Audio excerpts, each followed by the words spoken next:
Good morning, ladies and gentlemen. I'm meadsy69. Welcome back to the channel. Today we are going to take a look at the god tank, the god of tier 8s, and that is the Emil 1. Yes, the Emil 1 is such an amazing tank, and mainly because of the turret armor. Now, the only downfall with this tank is it's an auto loader and not an auto reloader. If this tank was an auto reloader, wow, just what a tank this would actually be. So I mean, it's a good tank, very good tank, kind of OP, but it's really only OP for one reason, really, and that is just the amazing turret that this tank has got, and the whole line, really. I mean, the Emil 2, not so good.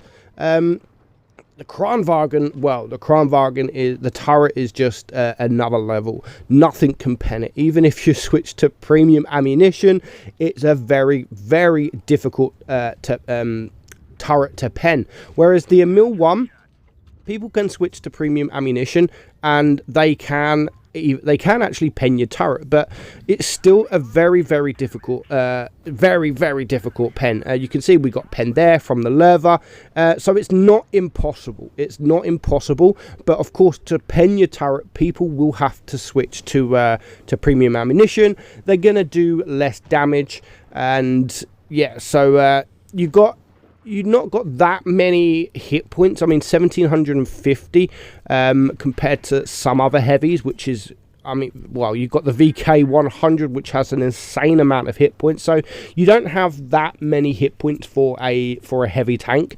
and you don't have that good DPM. So even though the turret is amazing, you have to try and get your tank into that position. The only position this tank is actually a godlike to play. If you're in the open like we are now, then you're not going to play that well because you have your weaknesses. Now, what I also find about the Emil is when you come up against the Emil and you shoot the sides, there's so many times that I've not done any damage and I've kind of just tracked the tank. It's very annoying, like really annoying, when you got the side on to the Emil and you only track him. I mean, that shot there just went elsewhere. Now, as I've said, like, it is a good tank, but when you're in the open, you do have a sort of a weak bottom plate, a lower plate, and you don't have that DPM. Obviously, you have the massive reload. We're just going to fast forward it there. Nothing really, nothing too exciting happens. We're just chasing this Pajetta around 3 versus 1. My guys around the other side of the map are going to spot him, and I'm actually going to get the kill from this distance. As you can see, he is a one shot. We're just going to aim up, we're just going to fire a nice quick fire there, and we managed to get the kill. So that game, I mean, we finished on 3.8k damage. Not the best, but you know, not the worst either. So it's definitely a good line to grind. The whole line is going to grind, but we are going to have a look at the armor profile, and just to show you what I mean, how good the turret is. So looking at the armor profile of the Emil 1, you can see the turret is red as hell, and that is this tank. That is why this tank is so strong. You can see straight up, looking at either side of the gun, you've got sort of 240 or so mil. On the outer side, you actually have sort of 270, and of course, or nearly 300. And of course, the higher you look up, the more effective armor you will get. So the thing with this tank is, I mean, people say it is OP. It was nerfed. The tank was nerfed. It's still such a strong tank, and in my opinion, it is the god of tier 8s at the moment. You have the upper plate 229 and the bottom plate 183, so it's good armor. It really is good armor. And what I love about the tank, please check your internet connection. No, I don't need to.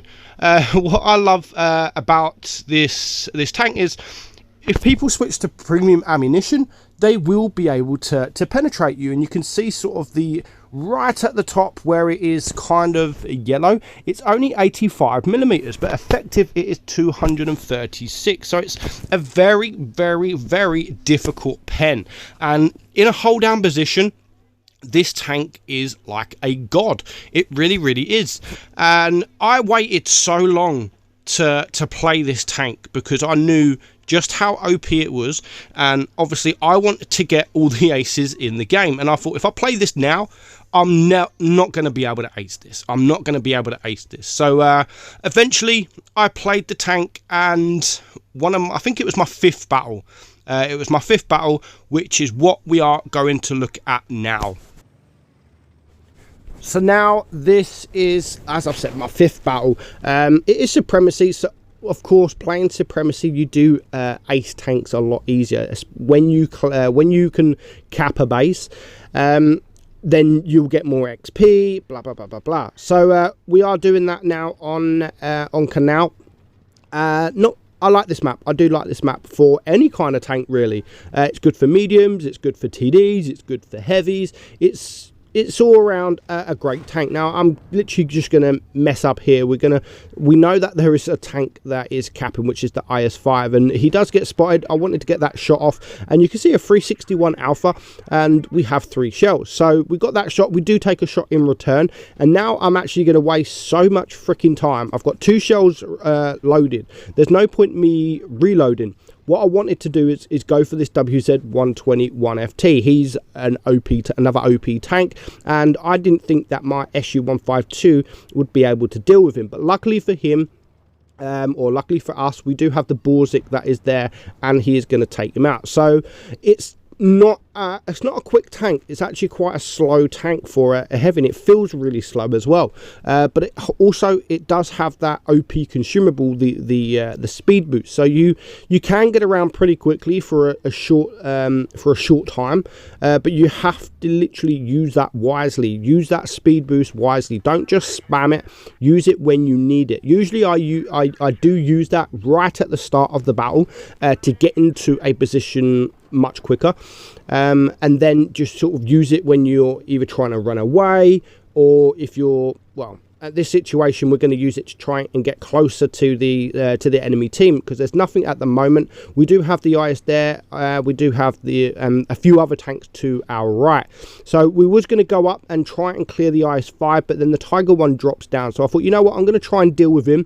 The first shot is just going to be troll, and hits one of the only parts that I can freaking bounce, but we do manage to get that the second shot. 250, I mean 250 is very low, and 303 is quite low. And as you can see, we're not really bouncing we're not bouncing the Tiger 1 at all, because the armor is not the greatest of this tank when you are in the open, like so much that even a Tiger 1 can pen you. So the Tiger 1 now decides to go for the VK, which is probably the I don't know, maybe it was the right decision, because of they do have the IS-5 there as well, and they wanted to go for the same target, which is correct. God knows where that shot went, but the VK does manage to take care of him. So at the minute, it is a 3 versus 3. We are winning on Supremacy points, and my team don't really have that much hit points. So we have to be very, very careful of that, because we can easily lose, especially against 2 medium tanks now. We have no idea where these medium tanks are at, but I caught base C. You can see we're winning on Supremacy points, and I was the only one to cap base C. So I am getting all of these Supremacy points to myself. So I was actually kind of hoping that my team comes to find these last 2 tanks instead of going to Supremacy cap point, because at the minute we don't need it. But with them being on very low hit points, I do understand that they don't want to fight. The best thing actually to win this game is to cap some bases. I assumed that these guys were around here. I mean, you can see my guys, they're all spread out. One's by A, my apologies. One's by A, one's by B, and then I'm going by C, and still nothing. I'm going by D, sorry, and still nothing has been spotted. And I'm like, where are these tanks? Maybe they've gone to the right side, like back through their spawn, and they are going to come up against my VK that is by the B area. But as soon, I didn't want to cap D. I mean, we've now got 3 bases, so there's no point capping D. We've already got the bases, we're almost winning, and I need the damage. I want the damage. I'm trying to ace the tank, and capping that D will just not really help me. But the VK gets killed. They are capping at base C, but now at least we both know, both of our tanks know where both of their tanks are. Even though my Borzik is right at the back of A, he is camping at the moment, but he is actually going to get some shots off to help me, even though I don't really need the help. And you can see while I'm on a reload, I am just backing up. There's no point me exposing my lower plate or even my turret. I mean, some people will get annoyed, especially if they have got a big gun like the Chimera, like a Borzik or any TD really. They will get annoyed that they can't pen you, so they might even just switch to HE and do sort of 200 plus damage, which is still doing damage. Now, the Chimera misses, so I want to get that shot off, but then the TVP also is a one-shot thanks to the Borzik, so I wanted to take care of him. He's the quicker tank, and he's the tank with the most DPM, so I really wanted to take care of him over the Chimera, because I know now, even though I'm on a long reload, the Chimera will only be able to shoot me once before I've reloaded. But that was actually my first bounce of the game, so you can see it's not an impossible tank to deal with, and it's really like there's a few tanks like the Badger. The Badger's a really good tank. Put it in the right position, and there we get the ace. So a nice easy ace. So the Emil one, the whole line, to be honest, is a very good line to grind, and I would definitely recommend grinding this line to get to the Kranwagen. So that is it, guys. Hope you enjoyed the video. Just something quickly to end if you are interested. We had a baby scan the other day, a 4D scan, so I'd like you to meet baby Blake. Yes, nice 4D scan there just to show you guys. Hope you enjoyed it. I'm Meadsy. I'll catch you soon. Bye bye.